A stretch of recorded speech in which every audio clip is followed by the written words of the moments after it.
Itu otoritas jasa keuangan ya, itu adalah lembaga yang mengawasi seluruh jasa-jasa keuangan yang ada di Indonesia. Salah satunya mengawasi pasar modal. Lalu tadi ada Bursa Efek Indonesia, lalu ada lembaga clearing dan penjaminan efek Indonesia, lalu ada lembaga. Buat yang baru gabung, jangan lupa like, subscribe, dan nyalakan notifikasinya untuk mendapatkan informasi seputar bisnis, keuangan, dan mindset sukses.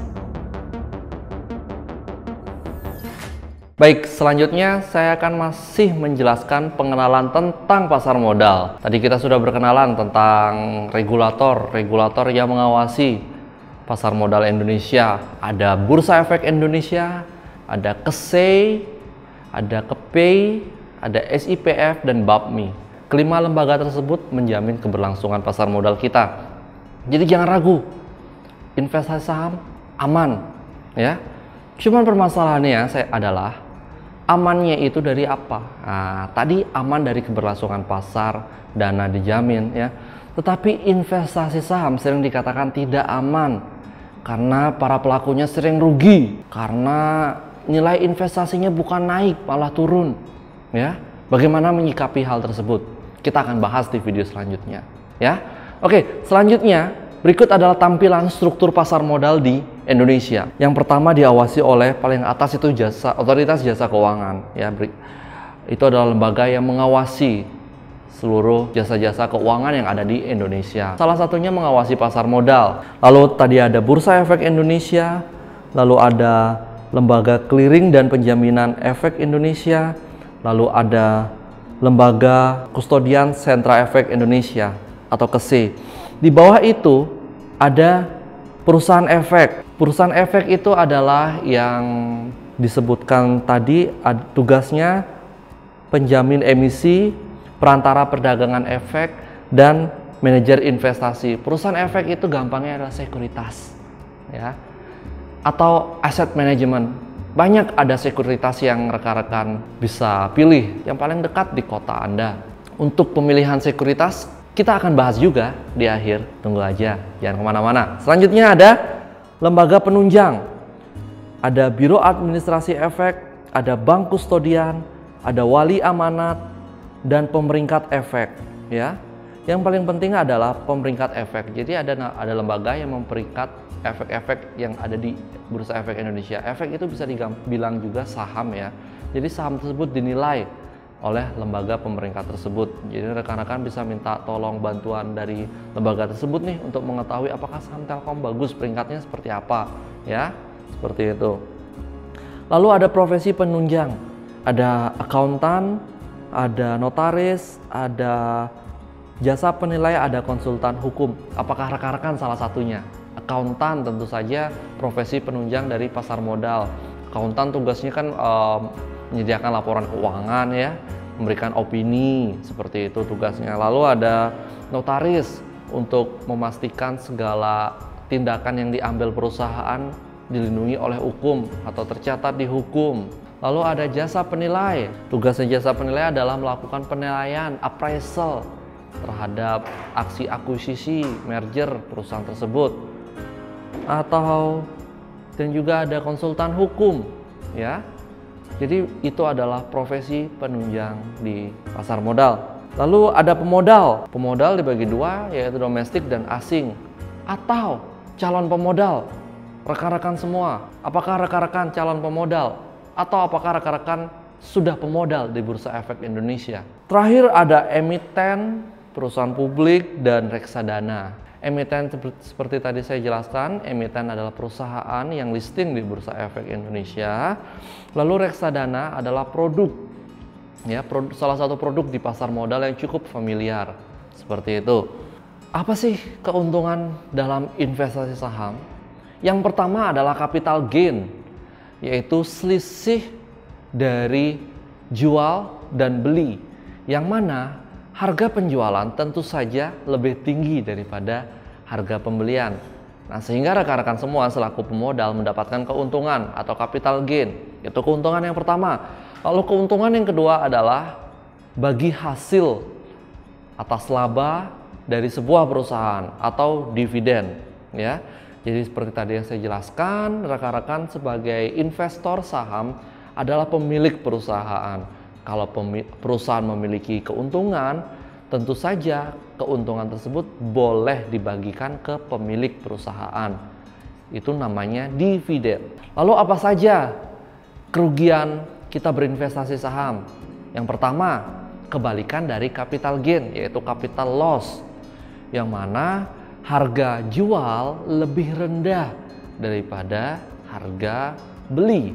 Lalu yang kedua, itu namanya risiko likuidasi perusahaan. Itu artinya perusahaan dinyatakan bangkrut, dinyatakan pailit oleh pengadilan, sehingga aset rekan-rekan akan hilang, atau kalaupun masih ada sisa, itu akan dibagikan jauh mungkin dari modal yang rekan-rekan setorkan ke perusahaan tersebut. Jadi saya sangat menyarankan rekan-rekan semua untuk mulai berproses bersama melalui video ini. Ya, akan ada banyak video nanti yang akan membahas detail tentang investasi saham.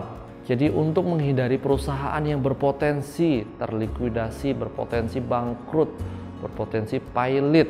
Satu saya tegaskan, perusahaan bangkrut itu berawal dari utang yang tidak bisa dilunasi, sehingga krediturnya menuntut ke pengadilan supaya perusahaan tersebut dilikuidasi, asetnya dijual, supaya kreditur segera mendapatkan kas. Sehingga kas hasil likuidasi tadi, yang pertama prioritasnya adalah pelunasan, diberikan kepada kreditur, ya.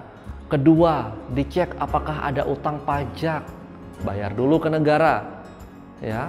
Lalu ketiga, jika ada utang-utang atau kewajiban lainnya.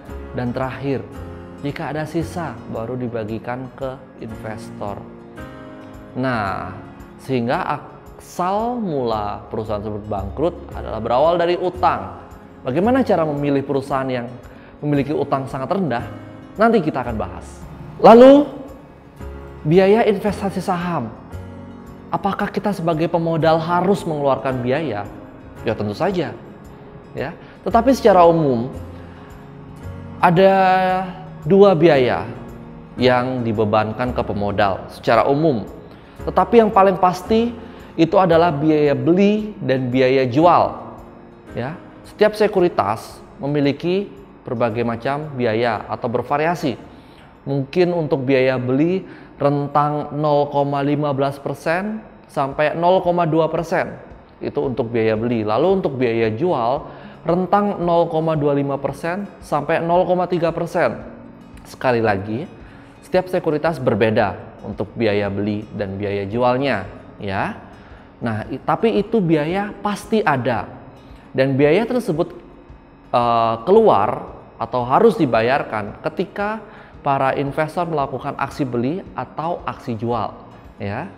Tetapi selama rekan-rekan tidak melakukan aksi beli atau jual, biaya tersebut tidak ada. Lalu yang kedua adalah biaya langganan data atau biaya fasilitas atas fasilitas yang diberikan sekuritas. Ya, misalkan fasilitas sistem handphone, mobile, aplikasi di mobile, lalu fasilitas langganan data, ya.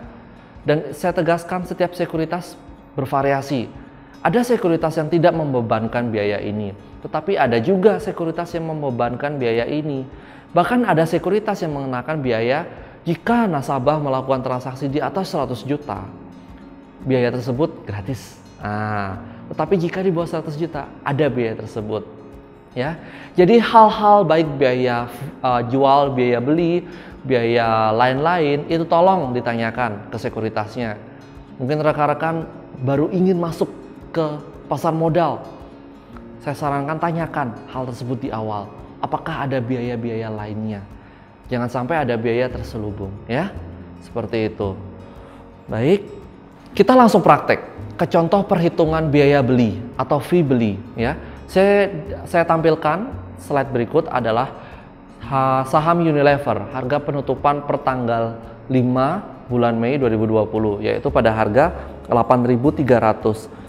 Kita berasumsi fee beli di salah satu sekuritas adalah 0,15%. Katakan kita ingin membeli 10 lot Unilever, ya. Berarti perhitungannya adalah 10 lot dikali 100 lembar dikali 8.300. Harga Unilever, harga per lembar saham Unilever. Atau total modal yang perlu kita keluarkan adalah 8.300.000 ya per 10 lot. Baik. Lalu ada fee beli, jangan lupa, yaitu sebesar 0,15%. Ya. Fee beli tersebut sifatnya menambah biaya pembelian. 0,15% dikali 8.300.000 yaitu sebesar 12.450. Sehingga total pembelian kita adalah sebesar 8.312.450 rupiah. Seperti itu. Lalu kita berasumsi melakukan penjualan. Ya, kita asumsi contoh perhitungan fee jual. Asumsi tadi kita beli Unilever 8.300, lalu kita menjual Unilever tersebut dengan harga 8.400. Kita menjual seluruh kepemilikan yang kita punya atau 10 lot. Berarti berapa nilai penjualan total? Yaitu 10 lot dikali 100 lembar dikali 8.400, yaitu total sebesar 8.400.000. Tetapi ingat, ada fee jual, yaitu sebesar 21.000 dengan rumus sebagai berikut. 0,25% dikali 8.400.000 ya, ketemu 21.000. Lalu berapa sih total bersih yang kita terima setelah dipotong fee? Yaitu sebesar 8.379.000 yang berasal dari 8.400.000 dikurangi 21.000 ya. Yang tadi saya sebutkan keuntungan investasi saham yang pertama adalah capital gain ya. Capital gain atau untung yaitu selisih nilai penjualan terhadap nilai pembelian ya.